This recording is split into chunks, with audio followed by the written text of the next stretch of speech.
Have these African-American recipes quietly faded into history? They once filled Sunday tables with flavors passed down through generations. What happens when the taste of a culture's past disappears? Hogmaw Stew was the kind of meal that made the most out of what was available, a true reflection of Southern frugality and resourcefulness. Pork stomach was cleaned thoroughly, stuffed or chopped, and then slow-cooked with potatoes, onions, and seasonings until the flavors melded into a rich, hearty broth. In rural African-American kitchens, nothing went to waste, and this dish turned what some might discard into a meal that could feed a large family. It was common to prepare this stew during colder months when hearty meals were most welcome, and the aroma would fill the house long before it was served. The texture was tender, the broth flavorful, and it was often accompanied by cornbread to soak up every drop. Beyond being just food, Hogmaw Stew was a testament to survival, ingenuity, and the ability to transform humble ingredients into something memorable. Today, it is rare to see it on a menu, yet for those who grew up with it, the taste remains unforgettable, tied to family gatherings, laughter, and a sense of making do with what you had. Souse meat was a cold, tangy delicacy that turned humble pork trimmings into something worth savoring. Often made from a pig's head, trotters, or other cuts rich in collagen, the meat was boiled until tender, pulled from the bone, and then packed into a loaf pan with a briny vinegar and spice mixture. As it cooled, the gelatin-rich broth set into a firm, sliceable terrine that was served chilled. For many African-American families in the rural South, this dish was a symbol of thrift and skill, taking what was available and making it delicious. It was often eaten with crackers, bread, or straight from the plate with mustard. The tang of the vinegar, the seasoning, and the rich texture made it stand out, especially during hot weather when lighter meals were preferred. Though it takes time and patience to prepare, souse meat was once a regular sight at kitchen tables and church socials alike. Today, it has nearly vanished from common diets, remembered fondly by those who know the balance of tart, savory, and satisfying in every slice. Chitlins with vinegar peppers were more than a dish. They were an event. Preparing pig intestines required hours of cleaning and cooking, often becoming a group effort among family members. Once ready, the chitlins were simmered slowly with onions, garlic, and spices until tender, their earthy flavor deepened by the cooking process. To serve, they were topped with tangy vinegar-soaked peppers, cutting through the richness and adding a bright kick. This dish was especially popular in winter months, often tied to holiday celebrations or community gatherings where large pots fed many people. The smell of chitlins cooking was unmistakable, and while some loved it and others turned away, no one could deny its cultural significance. It was a connection to a history of making use of every part of the animal, and to the resilience of cooks who worked with what they had. Today, chitlins with vinegar peppers are rare outside of certain communities, but the tradition lives on in the memories and taste buds of those who grew up with them. Red gravy over rice was a dish that brought comfort and richness to the table without needing expensive cuts of meat. In Creole and Southern African American homes, red gravy was a tomato-based sauce slow-simmered with pork scraps, onions, bell peppers, and spices until it became deep and savory.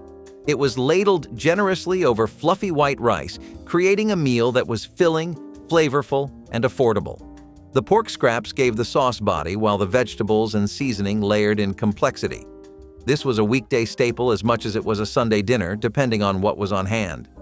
For many, the smell of red gravy simmering meant family would soon gather, bowls in hand, ready to eat together. It was also a dish that adapted well, sometimes thickened for a heartier feel, sometimes lightened to stretch ingredients further. Though it rarely appears in cookbooks today, red gravy over rice was once a symbol of practical cooking at its best, making something extraordinary out of the simplest parts. Hog's head. Cheese was not a cheese at all, but a savory meatloaf rich with history. Made by simmering a pig's head until the meat fell from the bone, it was mixed with onions, peppers, vinegar, and spices, then poured into molds with its own gelatin-rich broth. Once chilled, it firmed into slices that could be served cold, often with crackers, mustard, or fresh bread. For African American families, this dish was part of the tradition of whole animal cooking, born out of necessity and refined over generations. The flavor was robust, the texture a blend of tender meat and smooth jelly, and it could last several days in the icebox. It was not just about thrift, it was also about preserving flavor and creating something celebratory out of humble beginnings. Many elders recall it being a special treat, particularly in rural areas where fresh meat was not always available year-round. Today, its preparation is a fading art, remembered mostly by those who learned it from watching a grandparent work patiently over a simmering pot. Molasses stack cake was the kind of dessert that carried a sense of occasion. Multiple thin layers of cake, sweetened with rich molasses, were stacked high with spiced apple filling or sorghum syrup spread between them. The layers were assembled in advance, allowing the flavors to meld and the texture to soften into a tender, almost pie-like bite. For African American families in the South, this cake was a way to celebrate with what was on hand, often using sorghum molasses from local mills. It appeared at church suppers, weddings, and holiday feasts, each layer baked carefully and sometimes contributed by different family members. The taste was deep, warm, and slightly tangy, making it distinct from sugar-based cakes. Over time, as refined sugar became more accessible and baking trends shifted, the molasses stack cake faded from everyday kitchens. Yet for those who remember it, the sight of a tall, dark spiced cake still brings back the feeling of a special day when everyone gathered to share. Pokeweed greens were a survival food that required knowledge and care. The young leaves of the pokeweed plant were foraged in spring, boiled in several changes of water to remove toxins, and then cooked with seasoning, often alongside salt pork or ham hocks. In African American communities with strong rural roots, foraging was both a necessity and a skill passed down through generations. Pokeweed had a unique flavor, somewhere between spinach and asparagus, but it could only be eaten safely when prepared correctly.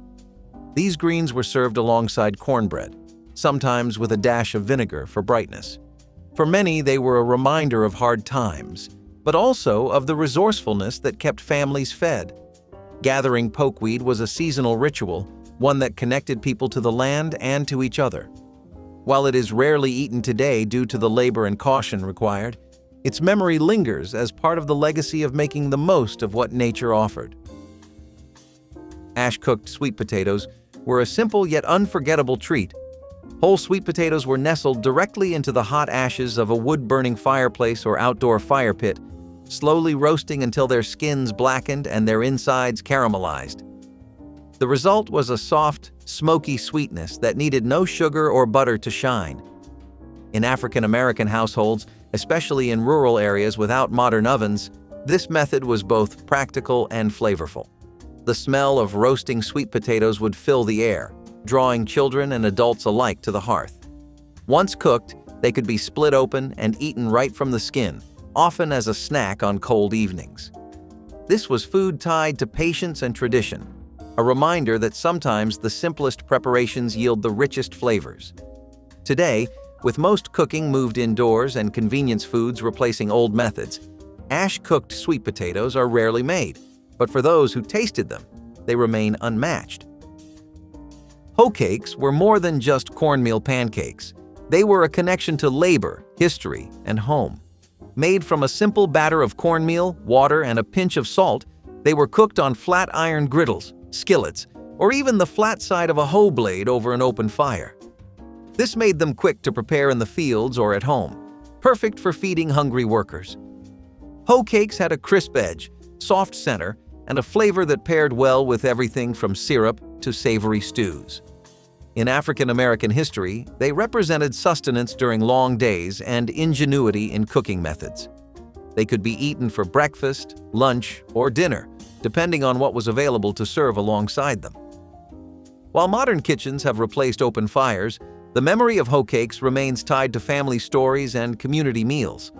Their simplicity made them timeless, yet their presence on tables today is far less common than it once was. Cowpea Stew was a hearty, protein-rich dish that could feed a family on little more than field peas, onions, and a bit of cured pork. Simmered low and slow, The cowpeas absorbed the smoky, savory flavors of ham hock or salt pork, creating a rich broth. This was a common dish in African American homes, particularly in the South, where cowpeas were easy to grow and store. The stew was ladled over rice or eaten with cornbread, making it both filling and affordable. Cowpea stew often appeared in late summer and fall when harvests were abundant, and it was a way to stretch fresh produce into satisfying meals. The taste was earthy, the texture creamy, and it carried the comfort of something made to nourish in every sense of the word. Though it remains known in some circles, for many it has faded into memory, overshadowed by other bean and pea recipes. Yet it still stands as a testament to the art of making humble ingredients into something worth remembering. Baked raccoon with sweet potatoes was a hearty, deeply flavorful dish that reflected the ingenuity of rural African American hunting communities. When store-bought meat was scarce or too costly, raccoon provided a source of fresh protein for those who knew how to prepare it properly. The raccoon meat was carefully cleaned, soaked to remove any strong flavors, and then seasoned with herbs, onions, and spices before being baked low and slow. Sweet potatoes, sliced thick and arranged around the meat, soaked up the savory juices as they roasted, creating a sweet and salty pairing that filled the house with an irresistible aroma. This dish was not only about nourishment, it was about community and the skill of turning what the land provided into a meal worth gathering for. Often prepared during the cooler months after a successful hunt, it brought people together around the table to share stories and warmth. While today most people have never tasted raccoon, those who grew up with it remember its richness, the tender texture, and the way the sweet potatoes balanced its earthiness. It was more than just dinner. It was a reminder of self-sufficiency and resourceful cooking passed down through generations. Okra and tomato stew was a garden-born staple that thrived in warm southern summers when vegetables were plentiful. Fresh okra pods, picked before they grew tough, were sliced and simmered with ripe tomatoes, onions, and bell peppers until the flavors melded into a thick, savory stew. The okra's natural thickening quality gave the dish a comforting, almost silky texture, while the tomatoes added tang and brightness. Seasoned simply with salt, pepper, and sometimes a hint of smoked meat for depth, this was a dish that could stand alone with cornbread or be served alongside fish or chicken. In African American kitchens, it was a way to make the most of backyard gardens and stretch a small amount of meat into a filling meal. It could be made entirely vegetarian or enriched with bits of bacon or ham hock, depending on what was available. The beauty of okra and tomato stew lay in its adaptability.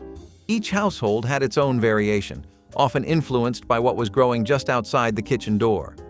Though it remains known in some southern homes, its presence has faded as fresh garden cooking has become less common in everyday life. Fatback fried cabbage was a simple, deeply satisfying dish that turned a humble head of cabbage into a flavorful side worth remembering. Fatback, a cured slab of pork fat with a rich, salty taste, was diced and fried until it released its golden drippings. Into this savory base went shredded cabbage, sizzling as it hit the hot pan and slowly softening while soaking up all the flavor. The edges browned slightly, giving a hint of caramelization, while the tender leaves carried the smoky richness of the pork. This was a dish that needed no complicated seasoning, just salt, pepper, and sometimes a splash of vinegar to brighten the flavors. In African American kitchens, especially in the rural South, fatback fried cabbage was an easy way to feed a family, served alongside cornbread and beans or as part of a larger spread. It represented the practice of using every part of what was available, from the vegetables in the garden to the trimmings from a butchered hog. Today, while cabbage is still common, the tradition of frying it in fatback has faded, replaced by lighter cooking methods, but its flavor remains unforgettable to those who grew up eating it. Sorrel Drink was a vibrant, ruby-red beverage that carried both Caribbean heritage and Southern holiday tradition. Made from dried hibiscus petals steeped in boiling water, it had a tart, cranberry-like flavor that was softened with sugar and spiced with cinnamon, cloves, and ginger. For many African American families with Caribbean roots, sorrel was a Christmas season essential, served chilled in tall glasses during festive gatherings. The deep color and fragrant aroma made it as beautiful as it was refreshing. Some recipes added citrus peel for brightness, or even a splash of rum for the adults, creating a drink that could be both celebratory and comforting. Making sorrel was often a family affair, with large batches prepared in advance so the flavors could deepen overnight. While its roots stretch back to West Africa and the Caribbean, Sorrel Drink became part of African American holiday tables in regions where migration brought culinary traditions together. Today, it is still beloved in some households, but remains largely unknown to those outside the culture, quietly holding its place as a seasonal treasure tied to history, family, and celebration. Hoppin' John was more than just a meal. It was a tradition steeped in hope and symbolism. Made from black-eyed peas simmered with onions, peppers, and pork, then served over rice, it was a dish prepared on New Year's Day to bring good luck for the year ahead. In African American kitchens, especially in the South, the peas represented coins and the rice symbolized abundance, while the greens, often served alongside, stood for paper money.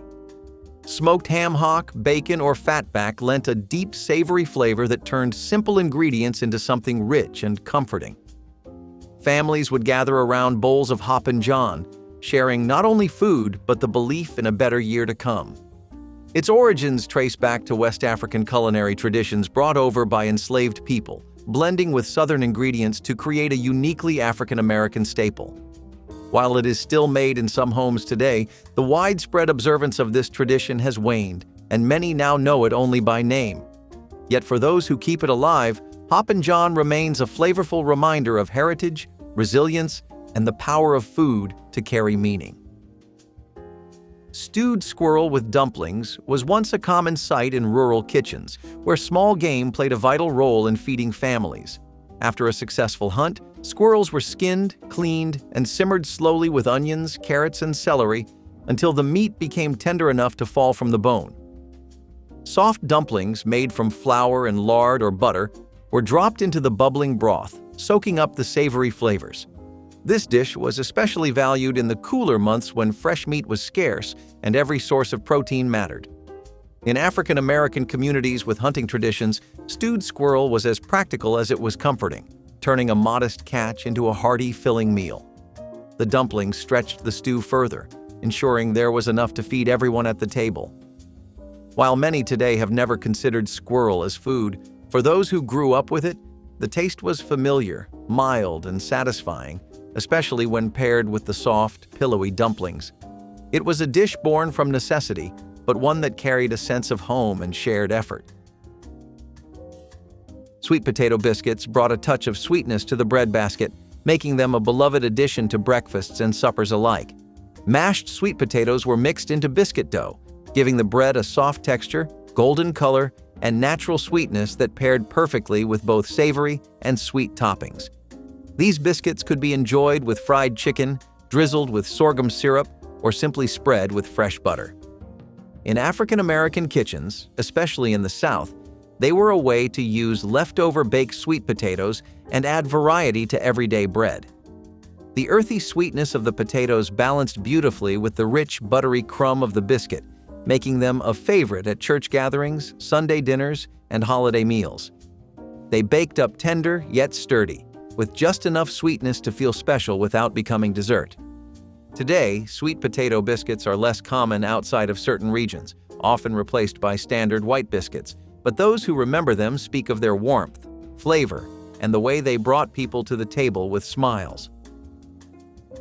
Batter-fried catfish was a highlight of Southern fish fries, where friends and family gathered for food, music, and conversation. Fresh-caught catfish from rivers or ponds were cleaned, filleted, and coated in a seasoned cornmeal batter before being dropped into hot oil. The result was a golden, crispy crust giving way to tender, mild-tasting fish.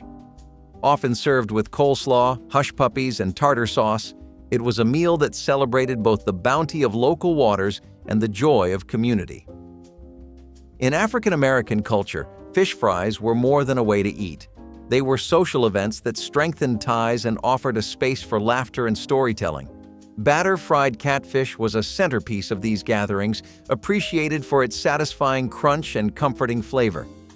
While farm-raised catfish has made the fish more widely available, the traditional preparation and community-centered events around it have become less frequent. For those who experienced them, the memory of hot, crispy catfish eaten outdoors among friends remains a cherished part of culinary history.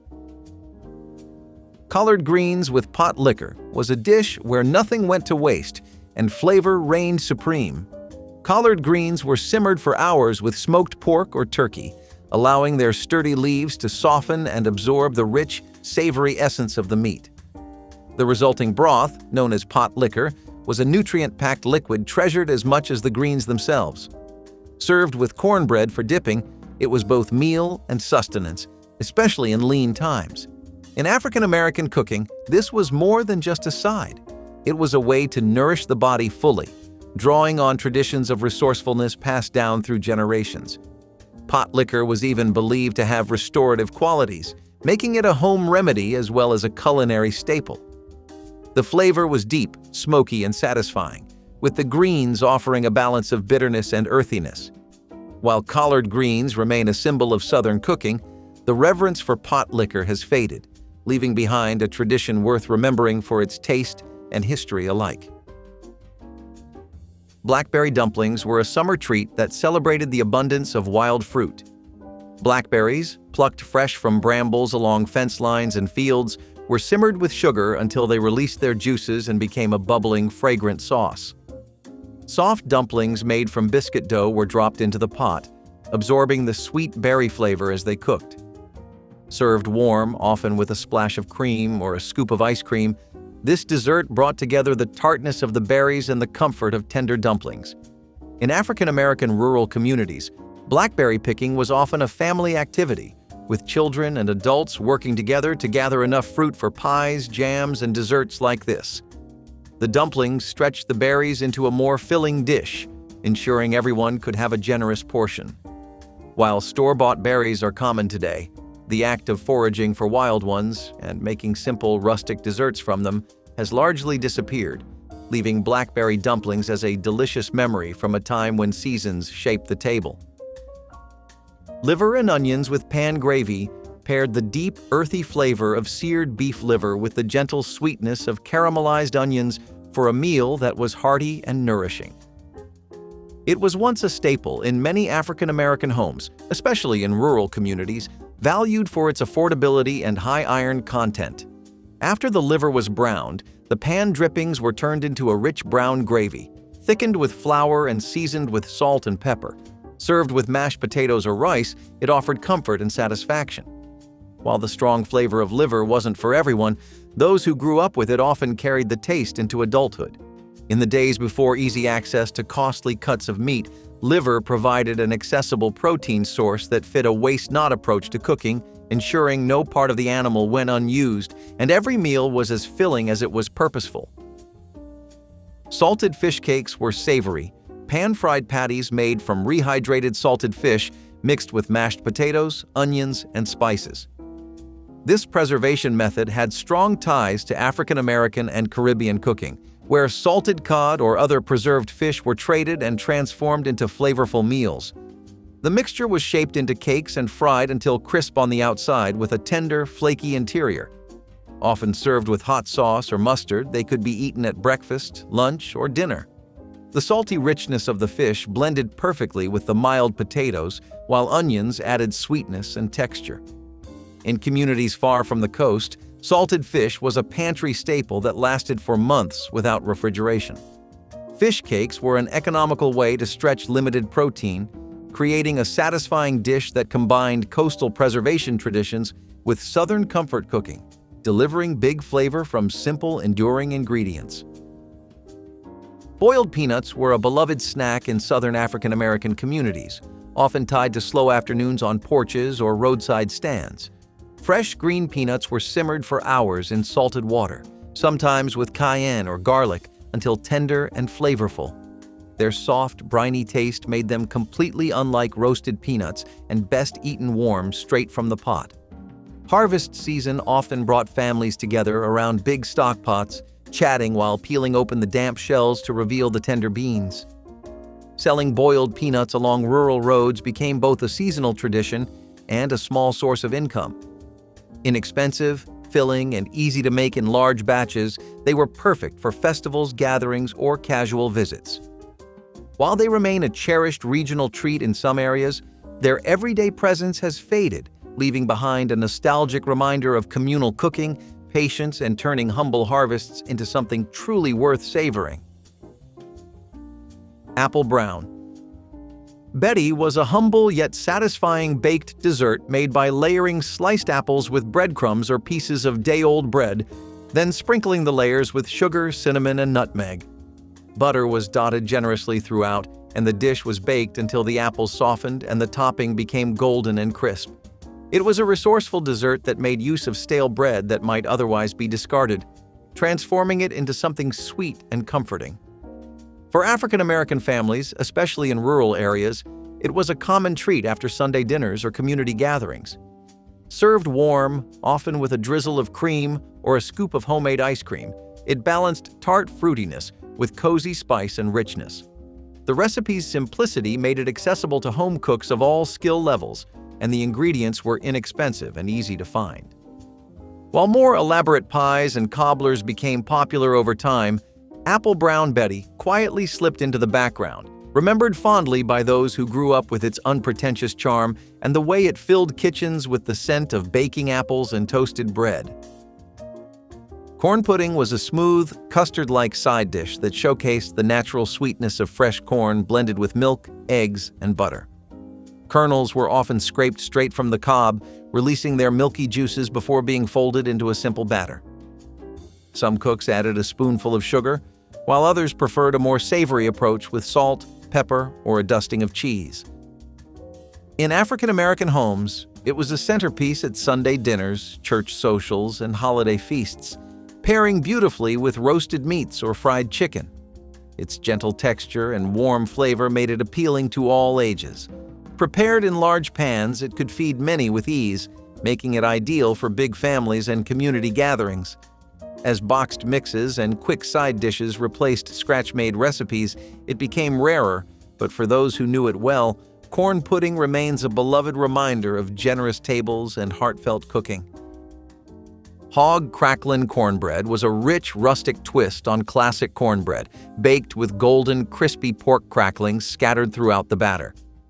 These flavorful bits of pork skin, still clinging to pockets of fat, released bursts of smoky, salty flavor in every bite. The bread itself was made from stone-ground cornmeal mixed with eggs and tangy buttermilk for tenderness.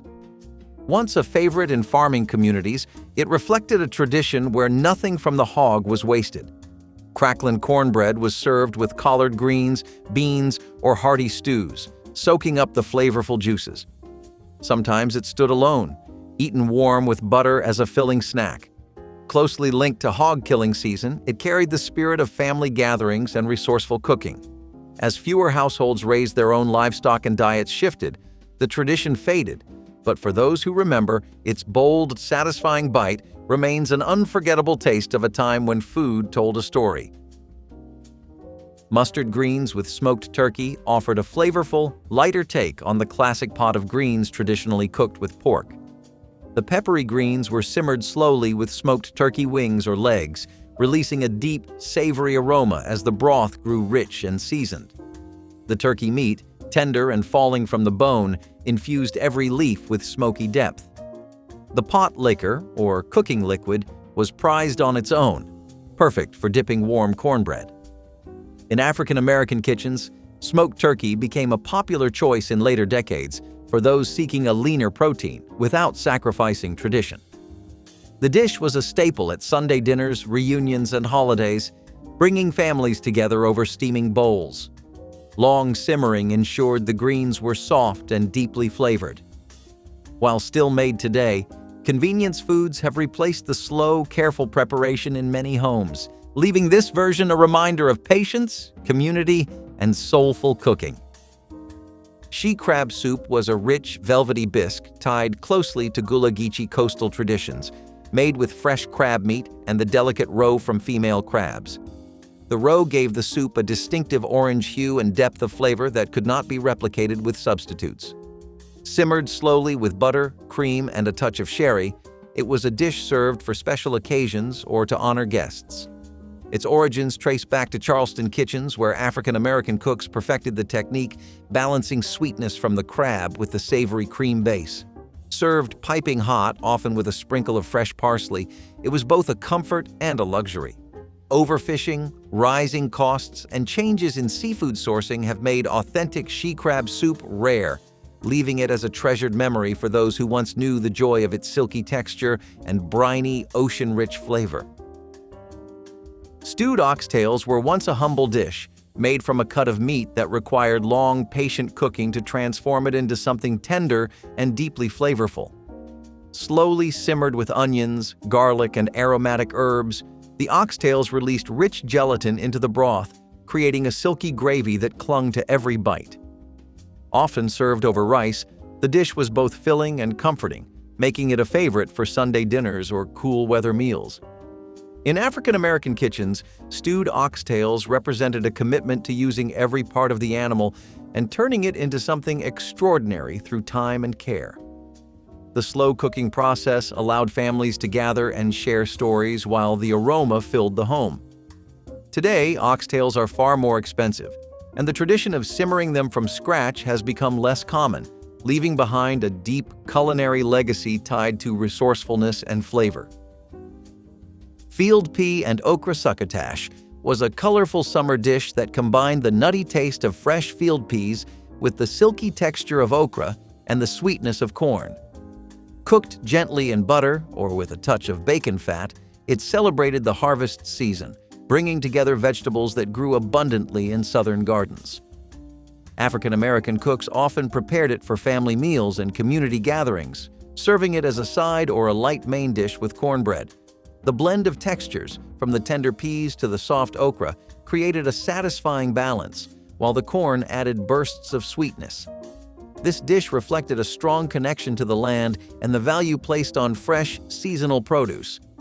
As farming and home gardening declined, the tradition of making succotash with truly fresh ingredients became rarer, turning it into a nostalgic reminder of summer tables and garden-to-plate cooking. Smoky collard greens with bacon drippings were a cherished side dish that married the earthy bitterness of collards with the deep, savory richness of rendered bacon fat. Slow cooked over hours, these greens absorbed the smoky flavor and fat from bacon drippings, elevating simple vegetables into something hearty and satisfying. The process usually involved simmering the greens with onions, garlic, and a splash of vinegar, which balanced the richness with a touch of acidity. This dish was a staple at Sunday dinners, family reunions, and holiday feasts, symbolizing comfort, community, and tradition. The use of bacon drippings reflected a time when cooks made every part of the animal count, honoring food without waste. Collard greens themselves are nutrient-dense, providing vitamins and minerals vital in diets during times when access to fresh produce was limited. Despite changes in dietary trends, smoky collard greens with bacon drippings remain a treasured recipe, though less commonly prepared today, offering a flavorful link to culinary heritage that is worth preserving.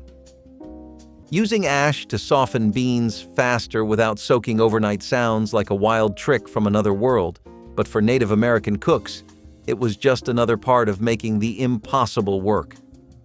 In times when waiting 12 hours for beans to soften was not an option, they found a genius shortcut that we have almost completely forgotten. By adding clean wood ash into the pot, the alkaline properties would work their way into the beans, breaking down the tough outer skins and speeding up the softening process. It was not just about saving time either. In many ways, it was about survival. A quicker meal could mean a safer night, a full stomach before a long journey, or simply a little more freedom in a hard world. Even today, chefs who understand this trick know that beans softened this way have a richer, earthier flavor you simply cannot get from a modern soak. It is a reminder that real food was about more than recipes. It was about trust in the land itself, and if you think cooking with ash is clever, wait until you see what they did with clay and fire to make meat so tender it would almost melt in your hands. Venison is one of the most common meats throughout all of history, so it's no surprise that the Native Americans have their own nutty take on it as well. In forests and grasslands, deer would usually thrive a lot more than what we're used to. There used to be, like, massive packs of them roaming around everywhere. Before the 20th century, also, the American chestnut tree was in its golden years. It was devastated later by regional hazards and blight. Chestnuts were something that were available all over eastern woodlands, so it was very easy to forage them and gather them for emergency situations. Venison was always a staple meat for all kinds of tribes, especially the Cherokee, Shawnee, and Algonquians. Deer was something that was respected by tribes for how much the animal would take care of them. It would give them hides for clothing, the sinew was used for tools, and the bones were used in medicinal broths and kept for trading or for hunting tools. The meat was also very flavorful and important for making pemmican, which was a superfood essential to the Native Americans. Venison was usually cut into cubes and put into a broth with roasted and peeled chestnuts. They would be fond of using Jerusalem artichokes, squash, and wild onions as well, so stock up on your root vegetables before trying this. Man root, or Mara macrocarpus, sounds like a myth, and kind of looks like one too. This massive wild cucumber grew across the rocky hillsides of California, its sprawling vines wrapping through dry scrub like green lightning. The name manroot comes from its gnarly, humanoid-looking tuber, which can weigh over 100 pounds and resemble a body hunched beneath the earth. Indigenous Californians didn't just marvel at it, they used it. The starchy tuber was roasted to remove toxins, and when prepared correctly, it became a dense, calorie-rich food source. But that's not all. Manroot was also a pharmacy. Poultices made from its root-treated sores, and its juice was used to stun fish in streams, a genius fishing hack. Today, most people see it as just an odd vine, an invasive curiosity. But to those who knew how to unlock its potential, it was equal parts food, medicine, and tool. And as we trace these edible echoes across North America, we land next in the wetlands again, where an arrow-shaped plant rooted itself in both diet and legend. Buffalo tongue with sage was once a reward, a delicacy saved for elders or honored guests. It was not just meat, it was respect. Plains tribes like the Lakota and Cheyenne honored every part of the buffalo. But the tongue, tender, rich, and layered with flavor, was something special. After a hunt, it was carefully cleaned, boiled for hours with herbs like wild sage, and sometimes seared by fire to lock in the taste. It was soft, slightly gamey, and soaked in meaning. This was not a casual weeknight meal. This was served with reverence. Today, you would be hard-pressed to find anyone who has ever tasted it, let alone cooked it. Buffalo herds have dwindled. Tongue meat, once prized, is now dismissed. People want boneless, skinless, bland, and easy. They shy away from parts of the animal that take time, that require skill. That is the real loss. It was not just the extinction of a recipe. It was the forgetting of how to appreciate something fully. Every part, every bite, that meal taught humility, and now it is gone. Erased by preference, by modern palates, and by a hunger that no longer remembers where food really comes from. Fry-bread beef sliders were the secret weapon at backyard parties before sliders even became a restaurant thing. Imagine little puffs of fresh fry bread split in half, stacked high with juicy ground beef, seasoned with a wild mix of herbs and just enough kick to make you take notice. These were not your fancy brioche bun sliders either. They had a rustic, crispy bite that somehow made the beef taste even beefier.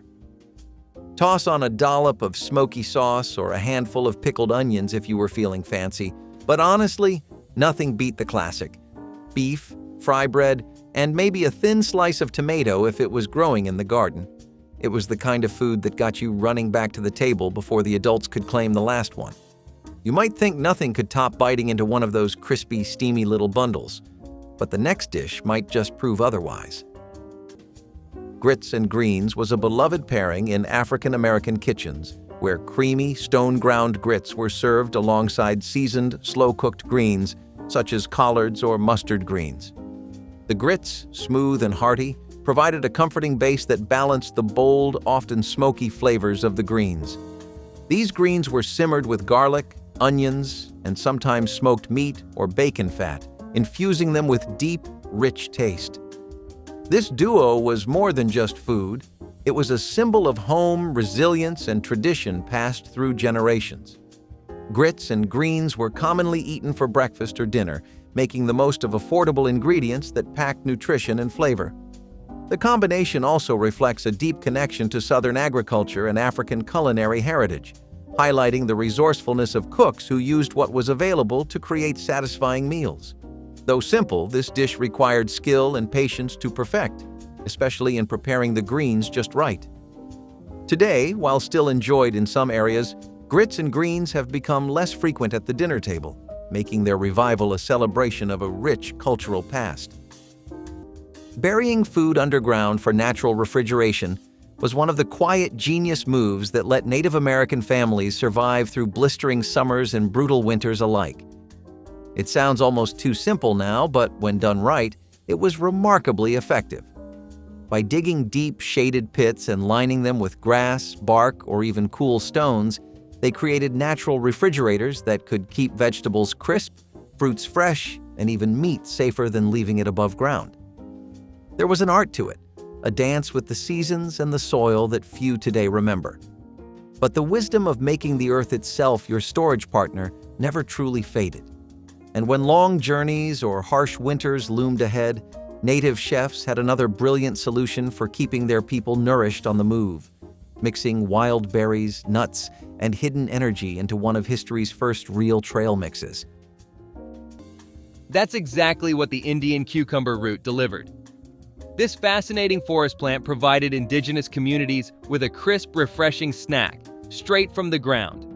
Known for its mild, cucumber-like flavor, Native Americans often foraged it on their journeys, appreciating it both for its taste and medicinal uses. Packed with hydration and nutrients, Indian cucumber root was more than just a tasty treat. It was revered as a health-boosting staple. It eased digestive issues and helped soothe inflammation, becoming an essential part of natural medicine kits. People enjoyed it raw, right after harvesting, making it an easy, delicious, and nutritious snack on the go. Yet, despite its many virtues, it faded from modern consciousness, overshadowed by familiar supermarket produce. Imagine reviving this nutritious, tasty treasure and adding it back into our diets today. Healthy, accessible, and refreshingly flavorful. But speaking of nutritious and colorful additions, have you heard of the vegetable with vibrant red leaves once cooked just like spinach, offering both beauty and bounty? Chokecherry patties were not a dessert. They were survival. Plains tribes like the Lakota and Dakota made them for travel, for hunting, for the long, empty roads of winter. You took chokecherries, dark, tart little things, and pounded them down, pits and all. They were shaped into flat cakes and dried in the sun. That was it. No sugar, no oven, just fruit and willpower. The result was dense and sharp, chewy with a kick. It carried a punch. It stayed with you. These patties were medicine and food. They kept well, traveled far, and packed more than just calories. They were culture, but they disappeared. Store-bought snacks filled the gap. Nobody wanted to pound berries or dry them under the sun. Fast food won. The chokecherry became just another forgotten fruit. Even though it grows wild in parts of the United States, most people walk past it without a thought. But these patties, they were fierce, tough, and they stayed with you the way hard things do. No one makes them anymore. But if they did, they might just remember what it means to carry something ancient in your hands. Ground beef and heirloom. Bean chili was not just a dinner, it was a memory in a bowl. Picture a heavy pot hanging over a campfire filled with ground beef simmering alongside a rainbow of heirloom beans. Pinto beans, black beans, cranberry beans, all the ones your grandmother insisted were better than anything from a can. The beef gave it depth, the beans gave it body, and a handful of crushed wild herbs gave it a smoky aroma that floated through the night air. It was not the tongue-searing chili you find at competitions today either. This was smooth, mellow, and rich, made to be eaten with big hunks of bread or scooped right out of the pot with a wooden spoon. After a long day of work or a night under the stars, nothing tasted better. If you were lucky, there was always a second pot heating up for breakfast too, because good chili was not something you left behind. Now, if you thought a pot of campfire chili could make a night unforgettable, just wait until you see how a little cedar smoke could turn plain beef into backyard magic. Molasses glazed ham hocks were a centerpiece of many family meals, slow cooked until tender and coated with a rich, sweet molasses glaze that caramelized beautifully. Ham hocks, a tougher and more affordable cut of pork, were prized for their flavor and ability to infuse dishes with smoky depth. The molasses glaze added a distinct sweetness that balanced the savory richness of the meat and helped transform humble ingredients into a festive dish. Families often served these glazed hocks with hearty sides like collard greens, black-eyed peas, or cornbread, creating meals that were both filling and flavorful. This dish was popular during times when making the most out of every ingredient was essential, and molasses was a common sweetener available in many households. The slow cooking process allowed the meat to fall off the bone, making it perfect for sharing. Molasses-glazed ham hocks were more than just food. They were a symbol of community, celebration, and culinary resourcefulness that has sadly faded from everyday cooking. Claybaked fish is also something that's a bit unconventional because it doesn't really match up with anything we use today. It's a traditional cooking method that was used by several Native American tribes spread across the northern regions. A lot of places in North America were rich sources of fish, like the Great Lakes and the Pacific Northwest. Back then, preserving moisture was its own separate issue and struggle, and this was a particularly widespread way of doing that. This method would help the fish retain most of its moisture while also sealing in all kinds of natural flavors, and the end result was a much more exciting dish.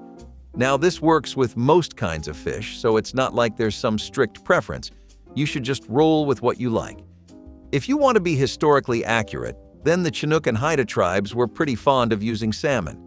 Some tribes also used trout or catfish, but the idea was to prepare the entire fish while also leaving the scales intact. Why would they do this? It was all to help the fish be baked properly. You didn't want anything messing up the meat on the inside. Now, some tribes were also fond of stuffing their fish, but if that's a little much, you don't have to go the extra mile. Skillet might sound like something you'd say while sneezing, but it was once one of the sweetest roots in the patch.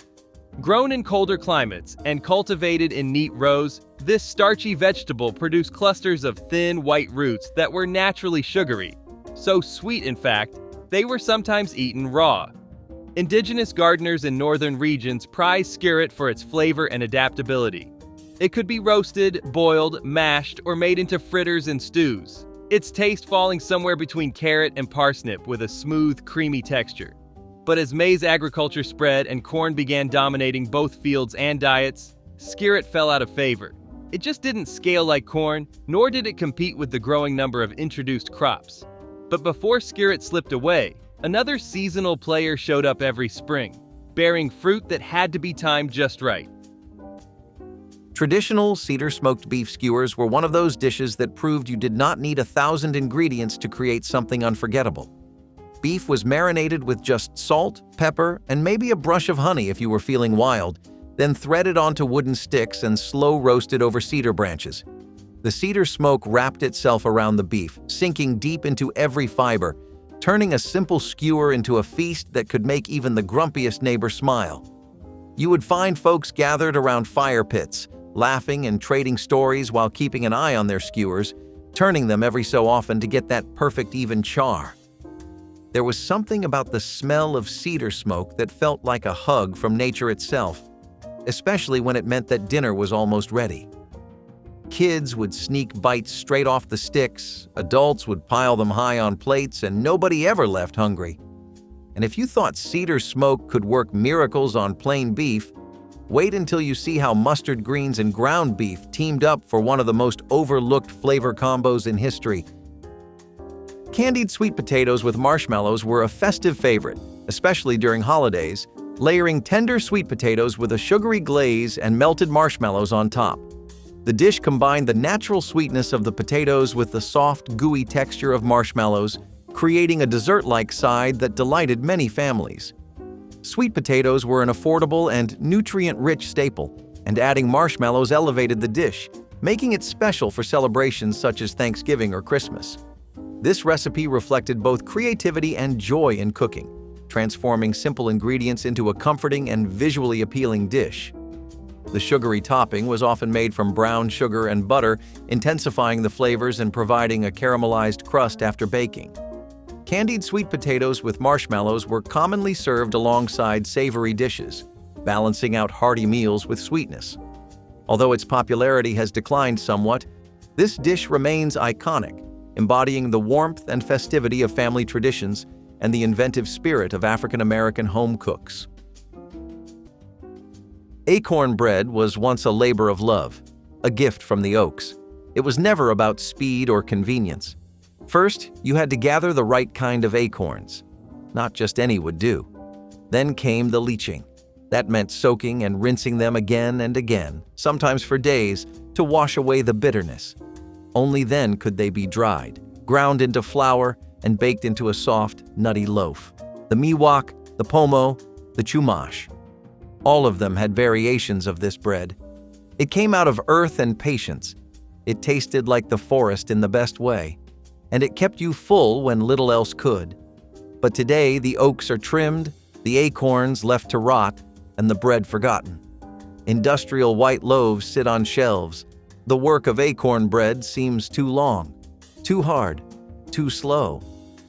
But that was the point. It asked for respect, for care. Wild carrot, or Daucus pusillus, may not have the bright orange swagger of its modern cousins, but it's got a spicy past all its own. Native to much of North America, this delicate plant offered far more than just subtle flavor. It was a multi-use staple. Its slender, pale root added a peppery kick to broths and stews, while the feathery green top served as seasoning or garnish. But it wasn't just about taste. Wild carrot was also medicine. Tribes brewed its leaves into teas for digestion, while the seeds were used with extreme caution for reproductive health. Unlike today's supermarket carrots, these roots were wiry, strong, and full of character, often mistaken for inedible weeds. But those who knew what to look for, especially before it flowered, could coax out its full potential. It's a food that required both respect and timing, blending culinary and botanical knowledge. As gardens turned to rows of uniform crops, wild carrot faded into obscurity. But the story of edible roots doesn't stop with stews and seasoning. Some even inspired soda fountains and spring salads. Beef and sage cornbread bake was the kind of Sunday special that made you race home from church just to get first dibs. Ground beef browned up with onions and a heavy hand of fresh sage was tucked under a thick, buttery layer of cornbread batter, then baked until everything was bubbling and golden. The sage gave the beef this deep, woodsy flavor that wrapped around the sweet cornbread like a warm hug. You would walk into the kitchen, and the smell alone would tell you that it was going to be a good day. Plates were heaped high, smothered with gravy if you had a little extra energy, or eaten straight out of the pan if you just could not wait. This was the kind of dish that felt like a full holiday dinner, even if it was just an ordinary Sunday. You knew you were doing something right when every last crumb got scraped up by someone pretending they were just being polite. And if you thought beef and sage were a heavenly match in the oven, just wait until you see how beef, sunflower seeds, and a cast iron skillet could team up for a dish so hearty it practically stood up and shook your hand. Buttermilk pie was a beloved southern dessert with a creamy, custard-like filling that balanced tangy buttermilk with sweet vanilla and eggs in a flaky pie crust. This simple yet elegant pie was a common feature at family gatherings and celebrations, prized for its smooth texture and rich flavor. Buttermilk, a dairy byproduct widely used in traditional cooking, provided a distinctive tang that set this pie apart from other custards. The recipe required few ingredients but rewarded patience and technique to achieve the perfect silky consistency. This pie was often served with a dusting of nutmeg or cinnamon, adding a warm spice note that complemented the tanginess. It was a dessert born of necessity and tradition, reflecting the resourcefulness of cooks who turned basic pantry staples into a cherished treat. Buttermilk pie's popularity has waned over time, overshadowed by more modern desserts, yet it remains an iconic part of African American culinary heritage deserving rediscovery. Boiled corn dumplings, kanuchi, were food for ceremony. Cherokee families made them with hominy corn and the ground meat of hickory nuts. That is right, ground nuts. Pounded and boiled into a creamy, rich paste. It smelled like roasted trees, tasted like warmth. You shaped the cornmeal into small balls and dropped them into the nut broth, letting them soak up every bit of the smoky flavor. It was not fast. It was not neat. But it was full of meaning. Kanuchi was served at harvest, at naming ceremonies, at homecomings. And it held more than just flavor. It held memory. Today, hickory nuts get overlooked, the dumplings replaced by instant mash or boxed stuffing. You can still find kanuchi made in some Cherokee homes, but the knowledge is fading. It is hard to pass down a recipe if no one stays long enough to listen. So, the dumplings sit quiet. The broth goes cold, and we wonder why our tables feel empty, even when they are full. Peach-glazed cornbread was a unique take on classic cornbread, incorporating sweet peach preserves as a glaze to add moistness and a fruity contrast to the savory base. Cornbread, a cornerstone of Southern and African American cuisine, was typically dense and crumbly, but the peach glaze transformed it into a delightful blend of sweet and savory flavors. This dish was especially popular during peach season when fresh or preserved peaches were abundant and affordable. Families would bake the cornbread fresh, then spread a thick layer of peach preserves over the warm top, sometimes finishing it with a light sprinkle of cinnamon or sugar for extra warmth. The result was a comforting side that paired beautifully with hearty dishes like greens, beans, or fried meats. Peach-glazed cornbread showcased the inventive spirit of home cooks who elevated simple ingredients into something special. Though largely forgotten today, it remains a testament to the flavorful ingenuity found in traditional recipes. Smothered ground. Beef and hominy was the kind of meal that did not just fill your plate, it filled your soul. Ground beef cooked slow and easy, seasoned with just enough spice to keep things interesting, and then tossed together with hominy so tender it almost melted in your mouth. If you have never had hominy before, just picture corn but bigger, puffier, and somehow even more satisfying. When the juices from the beef soaked into every kernel, you got a dish that was buttery, savory, and rich enough to carry you through an entire winter's night. Families back then knew that when you needed a dinner that would power you through long days and longer nights, this was it. It was not fancy food, but it was food that made you feel like you were winning at life, even when the cupboards were looking bare.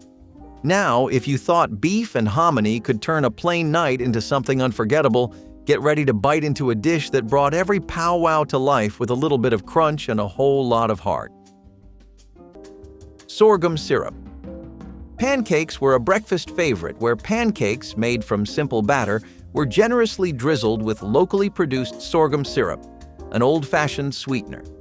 Sorghum syrup, derived from the sorghum grain, had a deep, molasses-like flavor that paired beautifully with the light, fluffy pancakes. This syrup was an affordable and accessible sweetener before widespread use of refined sugar, especially in rural and southern communities. Pancakes served with sorghum syrup offered a hearty, energizing start to the day, fueling hard work and family activities. The combination was especially popular during times when budgets were tight, as sorghum was often grown at home or purchased cheaply. Sorghum syrup pancakes embodied a connection to agricultural roots and regional tastes, reflecting the ingenuity of cooks making the most of what they had. Though less common today, this pairing remains a nostalgic symbol of traditional Southern breakfasts and the rich flavors of African American culinary history. Salmon baked on cedar planks was sacred fire food. Pacific Northwest tribes like the Chinook and Coast Salish cooked it near the water, letting smoke from the cedar soak into every fiber of the fish. It was fresh, simple, reverent. Salmon were not just food, they were gifts.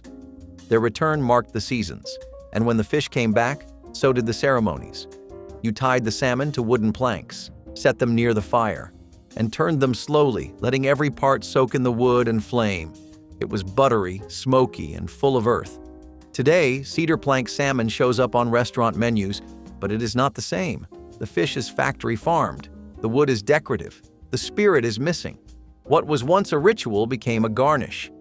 But to the tribes, it was a reminder of migration, of harvest, of balance. You do not get that from a 30-minute bake at 375 degrees. You get that from patience, story, and smoke. Share your favorite in the comments, like the video, and subscribe for more forgotten flavors brought back to life.